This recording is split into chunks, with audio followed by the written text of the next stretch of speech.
Hi guys, and welcome to the BMW i3, a car that I have always thought has been too expensive for its own good.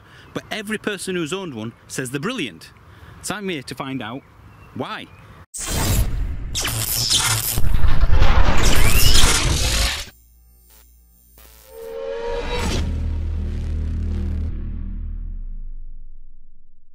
Now before we go any further, the reason I have got this is because of a company called eVision Electric Car Rental, evrent.co.uk. They have provided me with this car so I can test it as long as I mention their name, of course. That is how YouTube works for small channels like this. They're based here at Diggerland in Yorkshire, Diggerland in Devon, and their headquarters is at Strood, Kent. And without them, I wouldn't be able to do this. So again, big thank you to eVision Car Rental.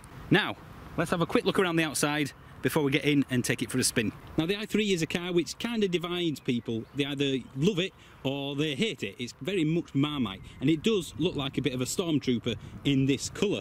This is the bigger battery version, which BMW call the 94AH, or the 94 as I like to call it. Now BMW haven't just departed from a traditional car to make an electric one, they've also made this predominantly carbon fibre chassis. That alone is a quite significant departure from traditional car manufacturing.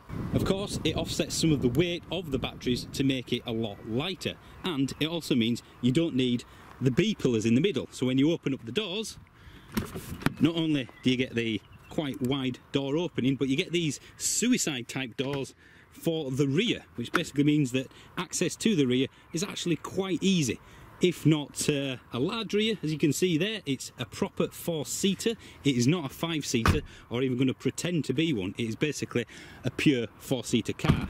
So straight away you can see that BMW are not aiming this at the family market. It's just simply too small. And if we look here in the boot, it's pretty small. In fact, it's tiny. You couldn't fit much in there, and compared to the Zoe and the Leaf, it is very small. There is nothing underneath other than batteries either, so it's not as if you got a bit of storage space there. So the boot is pretty much useless for all but general work stuff and maybe a family shop or something like that. But that's not what BMW are going for here. Of course, you've got the 17-inch wheels as standard, I believe, and carbon fibre tube, rear-wheel drive, as BMW always like to be, and I'm glad they've kept that. And it's got a very short, squat front. They have designed this from the ground up, of course, as an electric car, and you can tell that in its structure. It's very tall and it's very squat, but inside it's roomier than you think. Unfortunately, there is a problem with the carbon fibre chassis, which I will show you now. Yes, it might be easy to get in and out of, but there is a pretty large lip there to get in and out of the car. It's very wide compared to a traditional car. Now inside the car, this is a little bit different to a traditional BMW as well. It's probably, in fact no, it is the greenest car you can buy. Everything that can be recycled material wise is recycled. It's a carbon fibre tube. All the seats and the dash are made from recyclable material. So in terms of electric cars, this is by far the greenest on the market. So let's sit inside. You have in here basically two big screens and not much else, if I'm honest. If I turn the car on, you get the display there in front of you, which is basically your traditional speed, battery monitor, and the BMW iDrive. I'm just going to shut the door to stop the bongs going, because that does my head in. So inside, it's very different from a typical BMW, which is kind of usually a wraparound cockpit style. You do have this brilliant iDrive, and I love the iDrive interface. And you also have this small screen here. I'm not sure how much you can make out, because it's very, very sunny today, which basically gives you all the trip stuff, the speed, and the rate of charge as well. Over here you have a glove box, which is a lot deeper than it looks. That is actually quite a practical glove box. The materials are a step up compared to things like the Zoe and the Leaf especially. You've just got that extra bit of, I don't know, solidity. You can see where the money goes, and I'll come to the price in a second. All the switch gear is pretty much rock solid. I mean, it's typical BMW build quality. The only thing which is very strange is this obviously recyclable, what looks like cardboard, basically, to me. It's quite scratchy, and I'm sure it's very light and green, but I don't know about that. It does look like it's an unpainted sort of finished look, but that is by design, and I think I can probably get over that. The seat's very, very thin, presumably to save weight again. Although I'm sat in one now and it's comfortable. I am not uncomfortable by any means. Got tons and tons of headroom in here. I'm not a tall person, but there are loads and loads of room for anybody at 6 foot. I think you should be fine. The steering wheel has got a typical, again, BMW feel to it. It's nice and solid. It's leather covered on this particular one, and you've got all the switch gear here and here for various operations. So that's a brief overview of the front. What I want to do now is get in the back, because as I said, it is a proper four-seater. Let me shut the door here so I can at least see what it's like in the back. You've got quite a bit of space actually. It's not a proper 5-seater, but the 4 people that are sat in here will probably be okay. I mean, it's actually a bit roomier than it looks from the outside. I have got plenty of space above my head, and I've got plenty of space in front of me as well. So it's not a 5-seater, but it is a good 4-seater, I suppose. Now, how do you get out of the back? That's not as easy because you have to push it the wrong way. Oh yes, I have to say it's not easy to get out of the back of that if you have to open the door from the inside. Right, well, let's go and see what it's like to drive, because that is the thing that people always mention to me the most. It's fun to drive, it's brilliant, it's the quickest EV out there, excluding Teslas. So, let's see how quick it actually is.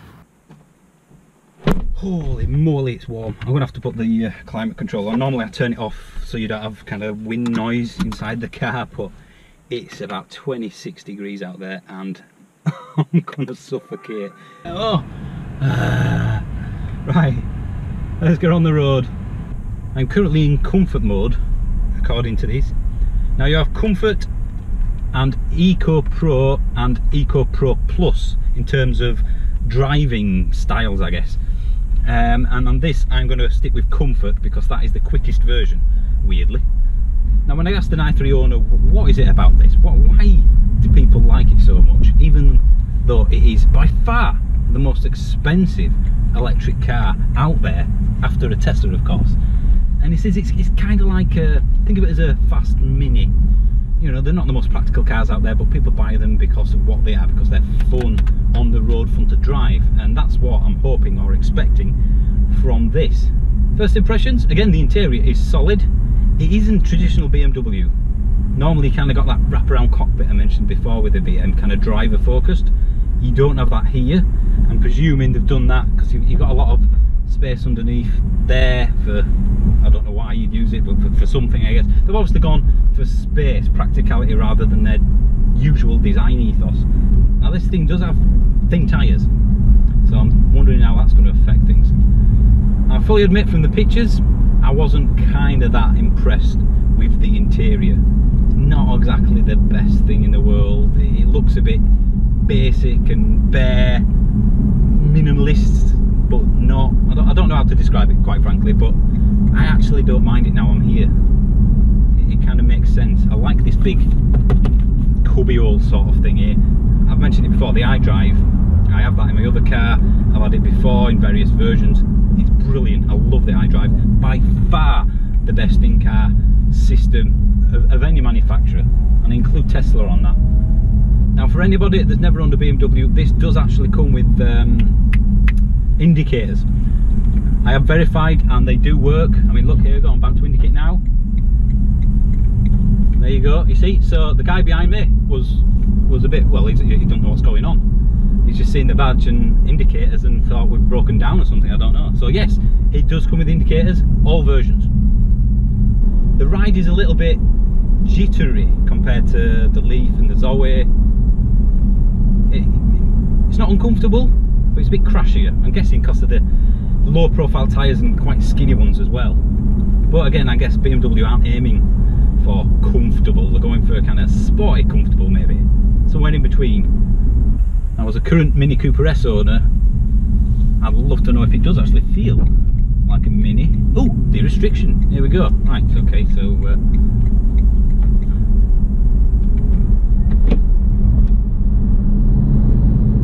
yeah, that's pretty fast off the line. It's almost Tesla-esque in its acceleration. It does feel a bit like I wouldn't want to put my foot down going around a corner. I don't feel quite as comfortable in that yet, but I guess we'll soon see. I mean, BMW aren't designing this to be a B-road blaster, but they have got some sporting credentials to live up to. Oh, it does lean. Whoa. Oh, yeah, okay, yeah, alright. The acceleration's fun, but I'm not sure I'd want to really push it in the corners. I'm sure it won't, but it feels like it's going to tip over. I know it won't. It's got too many heavy batteries down below. It's BMW. They won't be stupid, but it doesn't particularly feel like I want to go around the corner quicker than you should, shall we say. It's definitely more driver focused though than Leaf, Zoe, etc, etc. Mainly because of the acceleration. The weight of the steering is spot on. I mean, don't get me wrong, the Leaf, for example, is like driving a blancmange around the country roads. But I've never kind of felt like I was going to push it beyond its limits, because you don't do that because of, you know, it's not capable of it. Whereas this makes you want to push it beyond its limits, I suppose. And I don't feel confident in doing that. It's hard to describe. This wants to go around a corner quick, but I don't know if I trust it to do so. It's definitely a car that you think's been designed for the urban environment rather than a, you know, like a motorway cruiser, which is quite evident just by looking at it. Oh, definitely not as forgiving with the state of the UK roads. Now, as I said, I have a Mini Cooper S. It doesn't feel like a Mini Cooper S, I'm sorry. That's a hot hatch. It's fun, it's great handling. This isn't. It's not kind of trying to be, but it is. It's almost like it doesn't know what it wants to be. It's an electric car that's very green, but with a lot of power and a carbon fibre tub. But it's not a hot hatch, but it is a hot hatch. It's very strange. I can't pigeonhole this car. Now, I've had BMWs in the past, and of course I've got effectively a BMW now in the Mini. So I get it. I know why people go for BMWs. I see where the money is. You can feel it in the car. Why you pay that extra, why there's a premium on it. The engineering behind it is just a step up compared to other manufacturers. It is a BMW, if not in design, definitely in build. I am falling for it a little bit. I am. I probably want to stick some wider tyres on, if I'm honest, but yeah, it definitely leans in the corners a bit. Now, I mentioned the price before, and these are expensive cars. When I was looking at the first Leaf before I got my first electric car, obviously I looked at an i3, and it was almost, in terms of monthly payments, twice as expensive as the Leaf. Nearly double. Even though it is a great car, I just cannot see the justification for having a car that's twice the price as a Leaf. The range isn't. The range is a fraction more than a Leaf, but not enough to justify the cost. So it's not that. The build quality is definitely better. It's quicker. So you can see where the money's gone. The carbon fibre tub is fantastic engineering, but most people couldn't care less. So I still think it's too expensive for what it is. Would I buy one? If the price was right, yeah. I have absolutely no problems at all owning this car. I actually quite like it. I love driving. I love road trips. So this is probably one I'd want to do more road trips in. If I were off to Whitby or somewhere like that over the North Yorkshire Moors, I would be choosing this over the Leaf, this over the Zoe, absolutely. So any i3 owners out there, I get it. I understand why you like your car so much. I do. And don't get me wrong, this is nearly twice as expensive as a Leaf, but is it twice as good? No. The Leaf's bigger, it's more practical, it's got about the same range, and it's significantly cheaper. So I wouldn't jump from the Leaf to this, but if the price was good enough, and I didn't need the extra space, which I do because I've got a family to ship around, then yes, I would be happy in this car. It is a good car. It's a cracking car, to be honest. The boot is microscopic. That would get on my nerves, I think. I'm not sure if it's enough to not go for the car. The 4 seats, again, wouldn't bother me. It's not that often I get 5 in. I'd love to hear from any i3 owners out there why you chose yours, because there were some good lease deals which made it quite tempting at some point. So I can understand why people got them, because they do hold the value very, very well. That is one thing that is worth considering. Yes, it's a lot more expensive to buy, whether it's in monthly terms or just outright purchase, but would you get that at the end? 3 years later, this will hold its value a lot more than the Leaf will. So does it ultimately even out financially? I mean, for me, I couldn't get one because it's simply not big enough, as I've said. But forgetting that for a second, if I just forgot about my family for a moment, would I choose this instead of the Leaf? If I could do it financially, I would, yes. If you're in your mid-20s and you don't have a family, I think this is what you will probably end up getting rather than the Leaf, because let's face it, the Leaf is a bit of a... it's not a great looker, is it? And of course it doesn't have the badge that this does. So this definitely appeals to the premium sector. In fact, I think this, for me, has replaced Saab. If you're an architect, you used to buy a Saab. Saab don't exist anymore. Now I reckon all architects are buying BMW i3s. Even the cup holders are far better quality than all the others. You see, yeah, this is where your money's going. So I'd love to know what you think of the i3. Do you have one? Did you think about getting one but the price put you off? Have you looked at a used one? From what I've read online, and of course I can't test that, not to 30, 40 mile an hour, this is actually quicker than a BMW M3. So on the traffic light Grand Prix, if you like, you're going to beat most things off the line. So yeah, that's the i3. I personally really like it. It wouldn't suit my family ownership kind of model, what I need from a car, but if it did, I would certainly give some serious thought into buying one. So again, let me know what you think in the comments below, and if you don't want to miss out on any other electric car videos, please subscribe to my channel. And as always, thank you for watching, and I'll see you soon.